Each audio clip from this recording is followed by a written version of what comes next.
नमस्कार दोस्तों, विरल संग्रह चैनल पर आपका स्वागत है।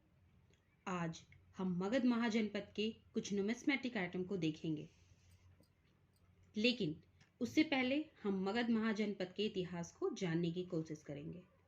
मगध भारत के सबसे प्राचीन और शक्तिशाली महाजनपदों में से एक था। मगध के लोगों का उल्लेख अथर्ववेद में मिलता है, जहां वे अंग और गांधार के साथ सूचीबद्ध पाए जाते हैं। मगध पूर्वी गंगा के दक्षिण में स्थित था, जिसकी राजधानी राजगृह थी, जो वर्तमान में भारत के बिहार राज्य में है। मगध के प्राचीन साम्राज्य का विस्तृत उल्लेख जैन और बौद्ध ग्रंथों में मिलता है। इसका उल्लेख रामायण, महाभारत और पुराणों में भी मिलता है। गौतम बुद्ध ने अपना अधिकांश जीवन मगध राज्य में बिताया। उन्होंने बोध गया में ज्ञान प्राप्त किया, सारनाथ में अपना पहला उपदेश दिया और पहली बौद्ध परिषद राजगृह में आयोजित की थी। महाभारत के अनुसार बृहदत्त वंश का शासक बृहदत्त मगध का पहला शासक था और उसका पुत्र जरासंध मगध का सबसे शक्तिशाली राजा था।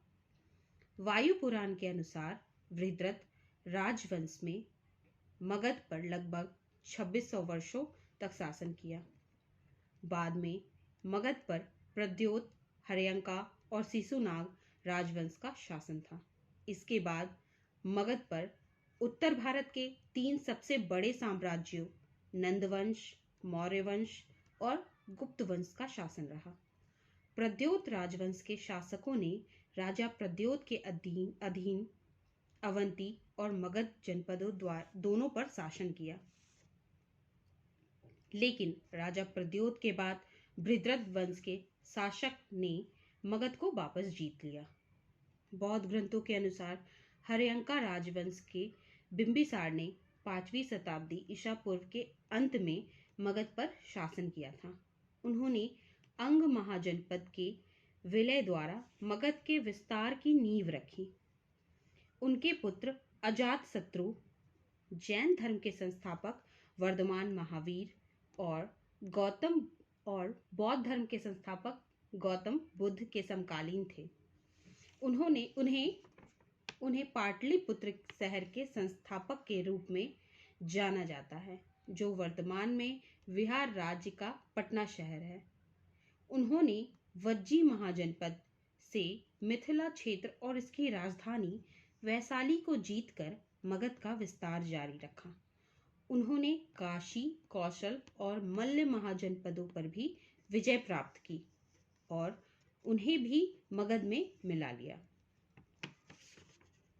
पुराणों के अनुसार हर्यंका राजवंश के राजा नाग दशक के बाद मगध पर शिशुनाग वंश का शासन था।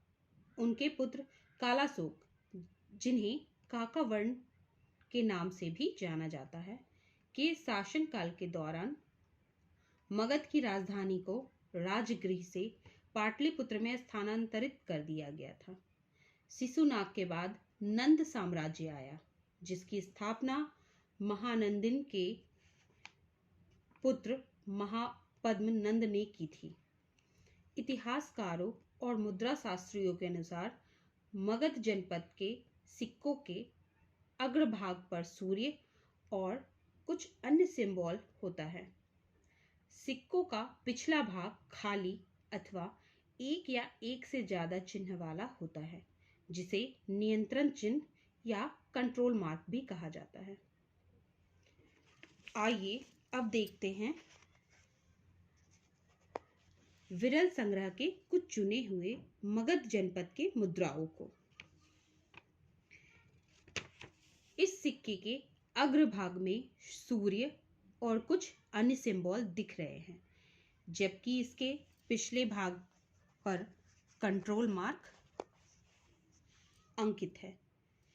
यह चांदी की मुद्रा है, जिसका वजन लगभग 3 ग्राम है। उस समय मगध में उपयोग होने वाले मुद्रा मानक के अनुसार इस मुद्रा का मूल्य 1 करशापाना से कम है, क्योंकि 1 करशापाना लगभग 3.5 ग्राम चांदी के बराबर होता था।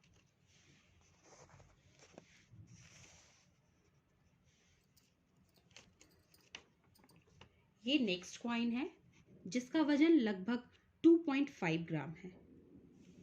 इस मुद्रा के अग्रभाग में भी आपको सूर्य, मानव रूपी आकृति, सिंबल्स दिखेंगे। इसका पिछला भाग, इसके पिछले भाग पे आपको कंट्रोल मार्क दिखेगा। आइए देखते हैं मगध जनपद का एक और सिक्का।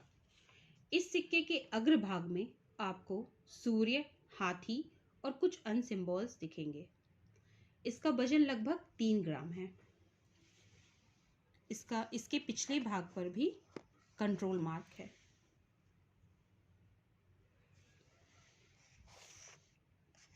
मगध का एक और सिक्का जिसकी पहचान मुद्रा शास्त्री द्वारा राजा काल अशोक की मुद्रा के रूप में किया गया है। इस सिक्के के अग्रभाग में भी आपको सूर्य, हाथी और कुछ अन्य जानवरों के सिंबल्स दिखेंगे। इसका वजन लगभग 3.5 ग्राम है।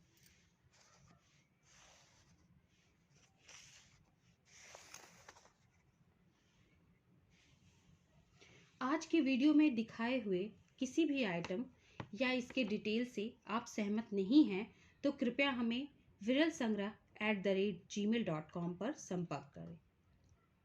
अगर आपको ये वीडियो पसंद आया हो तो इसे लाइक करें और विरल संग्रह चैनल्स को सब्सक्राइब करना बिल्कुल भी ना भूलें। धन्यवाद।